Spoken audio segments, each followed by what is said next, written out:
Mayong gabi sa atong tanan.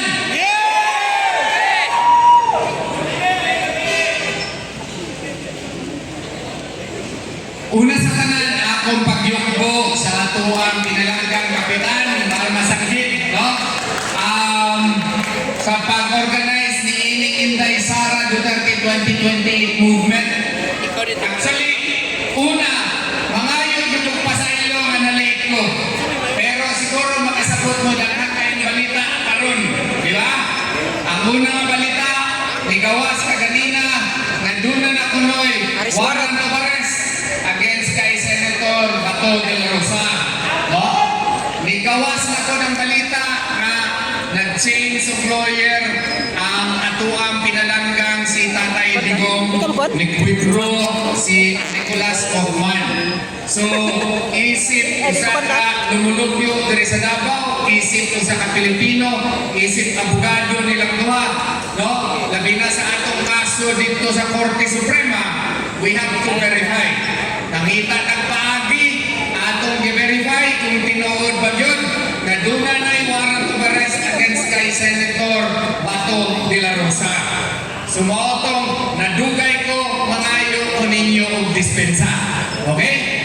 Now, sa tinuod lang, wala gyud klaro kung doon na ba gyud warrant of arrest na si Senator de la Rosa. Apan ang atuang ang gobyerno, wala po'y klaro. Gano wala'y klaro? Ang unang nagpagawas ng balita na dunay warrant si Senator Bato de la Rosa was on November of 2025. Kanhing DILG Secretary si Rimulya. Ingon niya na anak ko ni warrant na ako no siya cellphone na ako no siya ikopya.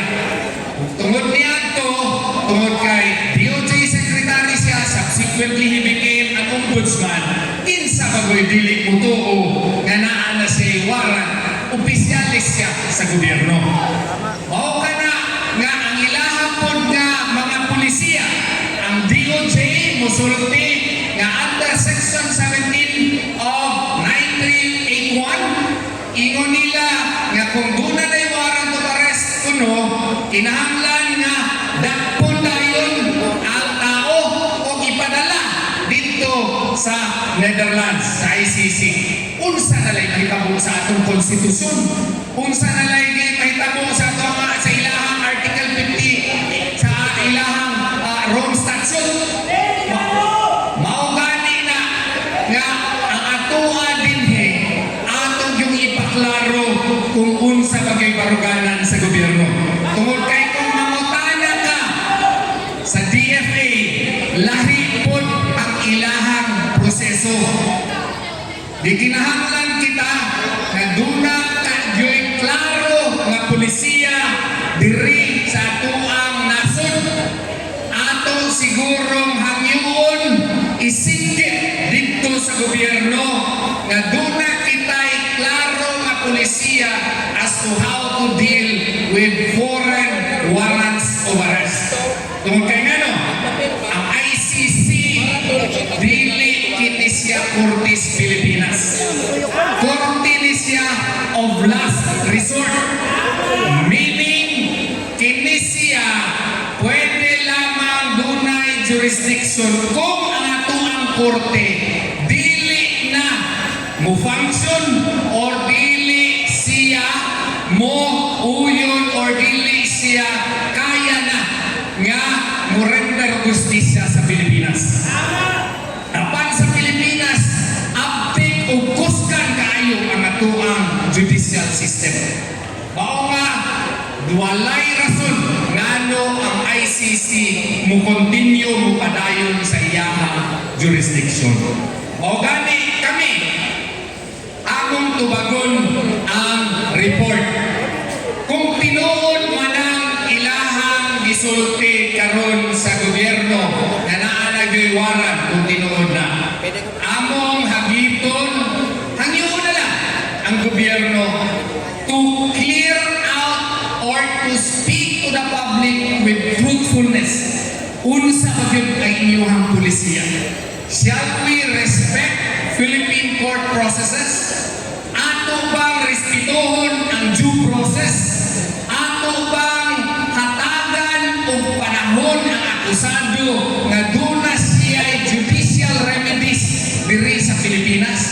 Kay kung musulti ang gobyerno ni Ana, nisulti ang pamilya ni Senator Bato de la Rosa, nga kung musulti, mupasalig ang gobyerno, nga respetuhon ang human rights, ang tawhanon katungod ni Senator Bato de la Rosa, ilaang hangyoon nga musurface, musurrender sa korte para dito sa korte i-determina kung doon na ba'y basihanan ang warrant of arrest na issue. Posible ba kini nga ipatuman dinhi sa Pilipinas o posible ba po doon na ba'y ikong basihanan nga ipadala siya dito sa ICC. Mauna ang among tubag. Ang among tubag kung dunay specific and clear directive ang gobyerno nga tahuron ang tawhanong katungod sa bisang kinsang Pilipino, then among hangyoon si Senator Bato de la Rosa o gani siya na mismo adto dayon sa korte para duna yung klarong proseso. Tungod kay kita mga Pilipino, independente ang atong nasod. So sa ato pa, tungod kay independente ang atong nasod, duna kita'y atong kaugalingong judicial system na dapat respetuhon. Dili tamak-tamakan sa bisan unsa nga mga langyaw nga mga korte. Dili ba tama ka na?